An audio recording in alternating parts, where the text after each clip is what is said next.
فريق أذربيجاني يفشل في خطف لاعب من فريق الرجاء الرياضي. أهلا بكم. كما هو معلوم ففريق الرجاء الرياضي منذ فترة باشر تعزيزات ديال صفوف ديال الفريق الأخضر مجموعة من اللاعبين المميزين اللي ضمهم بعد مجهودات مكثفة أيضا دارها المكتب المديري لفريق الرجاء الرياضي بالرئاسة ديال السي محمد بودريقة باش يفك مجموعة من الديون والنزاعات اللي كان الفريق بالموجب ديالها ممنوع من تقييد اللاعبين اللي ضمهم وادى مبلغ ديال مليار و 300 مليون سنتيم مجموعة من اللاعبين السابقين ديال فريق الرجاء الرياضي. فكيف نذكر بأسماء كعبد الله خفيفي، يوسف بالعمري، مهدي مبارك، اللاعب العراقي حسين، آدم النفاتي، هاشم دومينيكو. مجموعة من اللاعبين ضموا فريق الرجاء الرياضي في فترة الانتقالات الصيفية. قارنا ميركاتو الرجاء هذا الموسم هذا مع الموسم الماضي اللي كان فيه عز البراوي ففرق كبير وكبير جدا.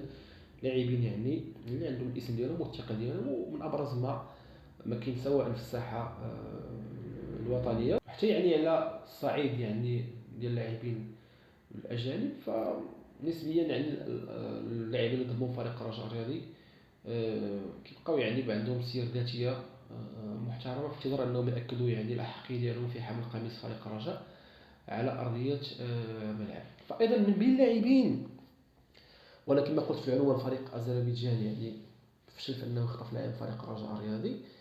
فالمقصود هو ماشي من لاعبين الحالي ديال فريق الرجاء الرياضي او العرض اللي توصل به فريق الرجاء الرياضي باش يبيع العقد ديالو.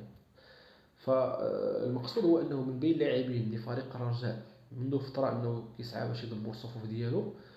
هناك المهدي موهوب لاعب فريق الفتح الرياضي اللي لعب الموسم الماضي اللي داز الفريق النادي الرياضي السالمي على سبيل الاعاره. فالمهدي موهوب توصل كما هو معلوم في الفترة السابقة بعرض من فريق الرجاء الرياضي وبعرض من فريق بيراميدز المصري وبعرض من فريق هاغن السويدي اللي غيشارك في دوري أبطال أوروبا.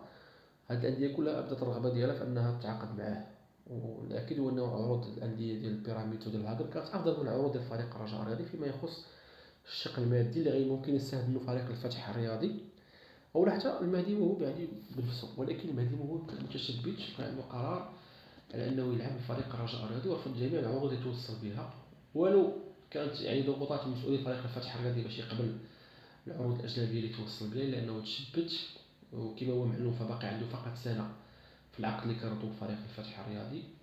رفض على انه يلتحق باي فريق من غير فريق الرجاء الرياضي، وخا مسؤولين الفتح فرضوا عليه لانه يدرب بوحده خارج المجموعه ديال الفريق الرباطي، فهو بقى متشبث بالقرار ديالو. الشيء اللي خلاهم انهم يرضخوا في نهايه الامر الرغبه ديال اللاعب وبداو المفاوضات مع فريق الرجاء الرياضي. ولكن المستجد هو انه في اليومين الماضيين توصل فريق الفتح بعرض من فريق اذربيجاني، وكنعرفوا انه الدوري ديال اذربيجان هذا الموسم هذا في اطار المساعي ديال الاتحاد ديال اذربيجان لكره القدم باش يقوي الدوري. فالانديه ديال اذربيجان تعاقدت مع مجموعه من اللاعبين الدوليين والاجانب المميزين.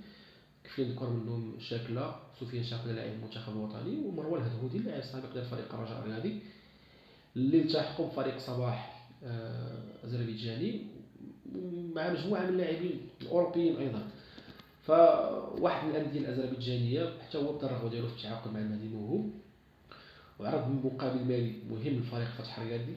الشيء اللي خلى مسؤولين الفتح على انهم يفتحوه مجددا في الموضوع ويحاولوا يقنعوه لانه يقبل العرض اللي توصل به الفريق الرباطي من الفريق الاذربيجاني، الا انه مجددا كان متشبث من الراي ديالو ورفض انه يناقش اي عرض من غير العرض الفريق الرجاء الرياضي، وضغط على مسؤولين الفتح واضطروا على انهم يعتذروا المسؤولين ديال الفريق الاذربيجاني اللي راسلهم في الموضوع. والان يمكن مساله وقت، ساعات قليله مقبله يوم يومين نشوفوا ان شاء الله الفريق ديال او المهدي موهوب بالقميص ديال فريق الرجاء الرياضي. المستجد هو انه مجموع الصفقه اللي غادي يدير فريق الرجاء الرياضي لفريق الفتح هو 300 مليون سنتيم، والشرط اللي فرضه فريق الفتح على فريق الرجاء الرياضي هو انه يؤدي المبلغ ديال 300 مليون سنتيم دفعه واحده باش ممكن لانه يستفاد من خدمات المهدي موهوب، بخلاف الطرق السابقه في اداء الصفقات ديال الانتقال ما بين في الانديه الوطنيه ديال اللاعبين ما بين الانديه الوطنيه. حنا كنعرفوا انه كنتي كتأدي الشطر الاول، الشطر الثاني، الشطر الثالث، فالفتح يعني رفضوا واشترطوا على مسؤولي الرجاء على انهم يقدموا مبلغ ديال 300 مليون سنتيم دفعه واحده، وهو الشرط اللي وافقوا عليه مسؤولي فريق الرجاء الرياضي. الان كتفوا الجهود ديالهم باش انهم يدبروا هذا المبلغ المادي يعني في اقرب الاجال. موضوع اخر يتعلق بفريق الرجاء الرياضي كيخص اللاعب الشاب احمد كامارا. فكما قلت في وقت سابق على انه فريق الرجاء الرياضي كان توصل بعرض من فريق الوحده الاماراتي اللي كانت الرغبه ديالو في انه يتعاقد مع لاعب الرجاء احمد كامارا، وعرض مبلغ ديال 500 مليون سنتيم، عرض اللي رفضوا حينذاك ولا انذاك مسؤولي فريق الرجاء الرياضي وتشبتوا يعني مبلغ ديال 2 مليار ديال السنتيم. فالمسؤولين ديال الوحده يعني وقفوا المفاوضات لانه المبلغ بالنسبه لهم كان كبير.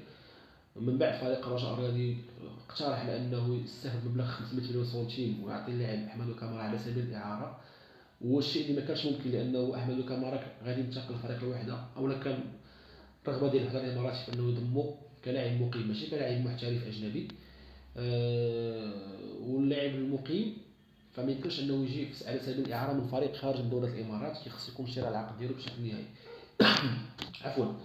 فبعد يعني ما رفضوا يعني المسؤولين ديال الوحده الاماراتي، فمسؤولين الرجاء يعني فتحوا يعني المسؤولين الاماراتيين مجددا ووافقوا على العرض الاول ب 500 مليون سنتيم في ظل حاجه الرجاء السيوله ماليه باش يدبر مجموعه من الامور، ويعني في ظل يعني الغنى ديال يمكن ديال التركيبه البشريه فيما يخص وسط الميدان، مجموعه من اللاعبين اللي ممكن انهم يلعبوا في وسط الميدان، كازي محمد، روجي اهولو، زريدان محمد، مهدي مبارك، يعني كاين يعني خيارات متاحه في المركز ديال وسط ميدان دفاعي او وسط ميدان محور رولير.